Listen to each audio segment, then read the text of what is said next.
Traduction sans filet numéro 117, et comme il fait beau, qu'on est dans les Landes, je poursuis un petit peu l'exploration de certains livres de Gerald Durrell qui se trouvent ici. Un Gerald Durrell que normalement on ne présente pas, le frère de Lawrence Durrell, un grand naturaliste, inventeur en quelque sorte, ou un des inventeurs de la zoographie moderne, donc des zoos comme espace de conservation et de protection, de préservation des espèces, et également auteur d'une trentaine de livres. Alors j'ai perdu le compte de ceux qui sont inédits en français, de ceux qui ont été traduits en français mais sont devenus épuisés.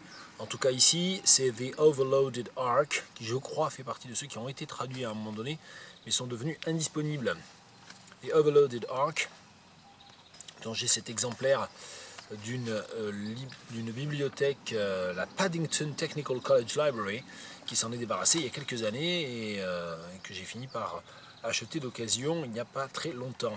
Et donc dans le chapitre 4 de The Overloaded Ark, The Overloaded Ark, c'est un récit qui couvre à peu près 6 mois de voyage au Cameroun à la recherche d'animaux, en vue de les capturer, de les ramener dans le zoo de Jersey, que Durrell venait juste de fonder. On a là un livre qui date de 1953 pour la première édition.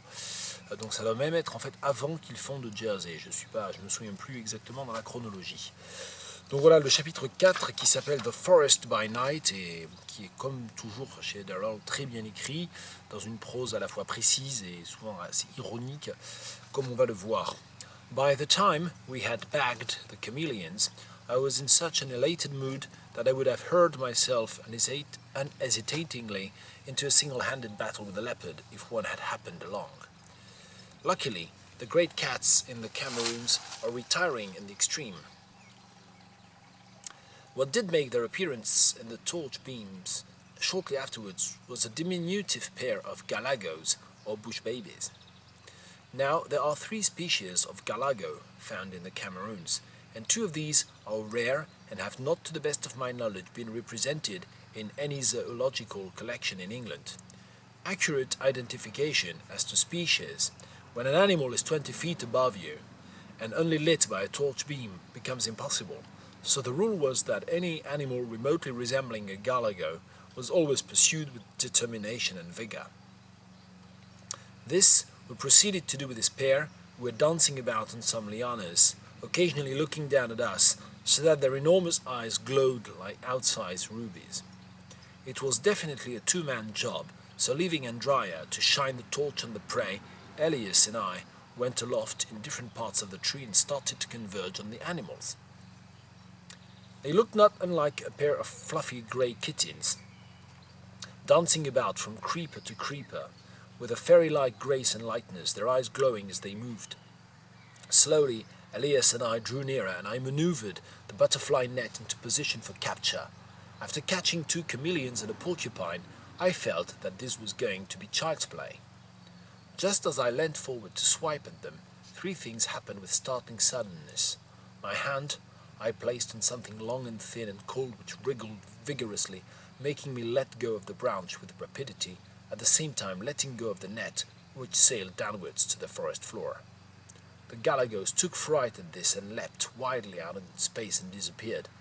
I crouched very still on my branch, for I was not certain of the location of the snake I had leant on, nor was I certain of its species.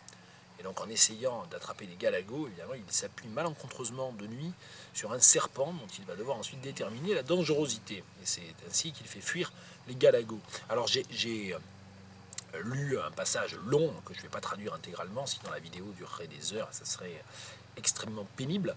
Pour moi déjà, le premier, mais c'est aussi pour que l'ensemble du paragraphe, l'ensemble de la situation soit en place pour ceux qui m'écoutent et qui comprennent l'anglais sans besoin du recours à la traduction.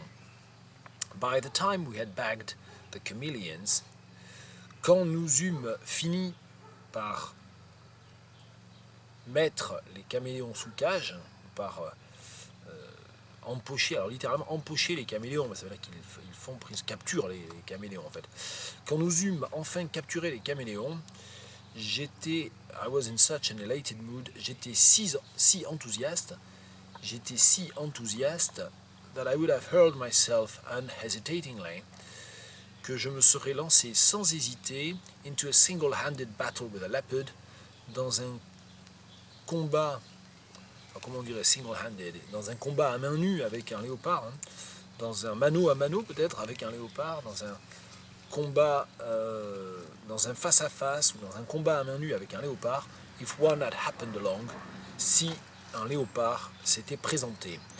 Luckily, the great cats in the Cameroons are retiring in the extreme. Et là, on a un élément évidemment d'ironie extrêmement subtil parce que le luckily, en fait, peut être compris comme heureusement pour les léopards et heureusement pour Darrell lui-même. Parce qu'évidemment, s'il avait cherché à affronter un léopard en face à face, à main nue, évidemment, ça se serait mal fini pour lui et pas pour le léopard.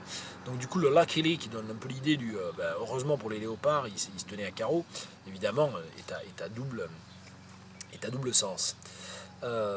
Heureusement, fort heureusement, les grands félins du Cameroun, alors Great Cats, alors déjà les Great Cats, bon, en anglais on emploie ce terme pour parler des félins en fait, et également dans tout le livre il parle de The Cameroons, il utilise le pluriel. Bon, je pense qu'en français on dit le Cameroun quand même. Je ne sais pas si ensuite il y a un terme plus précis, si ça correspond à une réalité géographique. Je n'ai pas vérifié. Fort heureusement, les grands félins sont... Enfin, fort heureusement, au Cameroun, les grands félins sont particulièrement discrets.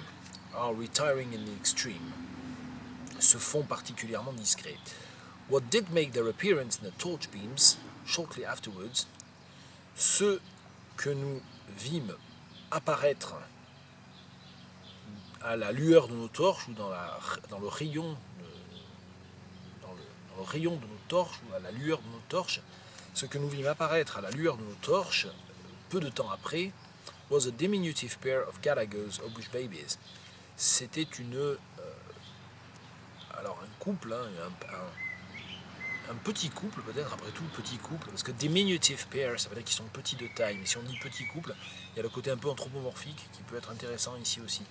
Ce fut un petit couple, ou c'était un petit couple de galagos ou de bush babies. Je crois qu'en français, quand on utilise le terme familier, le terme un peu plus ancien qui a été donné par les premiers, je pense, explorateurs ou colons, les bush babies, littéralement les bébés de la brousse. Je crois qu'on dit des bush babies en français, on garde le terme anglais. Bon, des galagos ou des bush babies ou des bébés de la brousse, mais je crois qu'on dit bush babies en français aussi.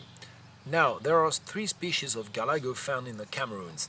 Alors ici, il y a un élément intéressant qui est l'utilisation de now comme embrayeur, comme connecteur argumentatif. Et ici, il ne faut surtout pas le traduire par maintenant, parce que ce now, il a une valeur de pause dans le récit afin de donner un élément informatif. Et donc, par exemple, n'oubliez pas que, il faut savoir que, je pense. Il faut savoir qu'on trouve 3 espèces différentes de galagos au Cameroun, and 2 of these are rare, dont 2 sont tout à fait rares, and have not, to the best of my knowledge, been represented in any zoological collection in England. Dont 2 sont rares et n'ont jamais été à ma connaissance, représentés, on dirait ne sont pas représentés, mais n'ont pas été représentés, ça ne va pas, n'ont jamais figuré peut-être, et n'ont jamais figuré à ma connaissance dans aucune collection zoologique en Angleterre. Accurate identification as to species when an animal is 20 feet above you, quand une bête se trouve 7 ou 8 mètres au-dessus de vos têtes, alors évidemment je propose une équivalence à 20 feet, parce que c'est 20 pieds, mais bon, 20 pieds, c'est divisé par 3, ça fait à peu près 6 ou 7. Hein. Quand un animal se trouve 6 ou 7 mètres au-dessus de votre tête, et n'est éclairé que par la lueur d'une torche, l'identification précise de l'espèce devient impossible. So the rule was that any animal remotely resembling a galago was always pursued with determination and vigor. De sorte que nous avions établi pour règle de nous mettre à pourchasser avec force et détermination tout animal qui ressemblait de près ou de loin à un galago. Remotely resembling, qui ressemblait même lointainement. Je préfère le traduire par de près ou de loin, cet adverbe remotely ici. This we proceeded to do with his pair. C'est ce que nous fîmes pour ce couple de galagos, c'est ce que nous fîmes alors pour ce couple de galagos, who were dancing about on some lianas, qui dansaient, là on dira danser au singulier, là où en français, là où en anglais on a un pluriel, who were dancing, ce couple de galagos qui dansait, qui gambadait dans les lianes, occasionally looking down at us, en nous regardant de temps à autre, tant et si bien, so that their enormous eyes glowed like outsized rubies, qui nous regardaient de temps à autre, tant et si bien que leurs yeux énormes luisaient comme des rubis gigantesques, des rubis démesurés, outsized rubies. Outsized, c'est vrai que c'est des rubis comme il n'en existe pas en fait, qui sont hors de proportion, disproportionnés, comme des rubis disproportionnés ou gigantesques, ou je ne sais pas comment on pourrait traduire sinon c'est outsized rubies. It was definitely a two-man job. C'était un travail qui requérait, c'était de toute évidence un travail qui requérait deux hommes, qui nécessitait la présence de deux hommes. So, leaving Andrea to shine the torch on the prey, et Elias et moi laissâmes Andrea nous éclairer la proie avec la torche pour partir nous dissimuler dans différents endroits de l'arbre, and started to converge on the animals, avant de nous rapprocher chacun de notre côté de ces deux animaux. Voilà, je m'arrête là pour l'instant, j'ai traduit à peu près une grosse moitié, on va dire, de ce paragraphe pour l'exercice de traduction improvisée du jour. Bonne journée.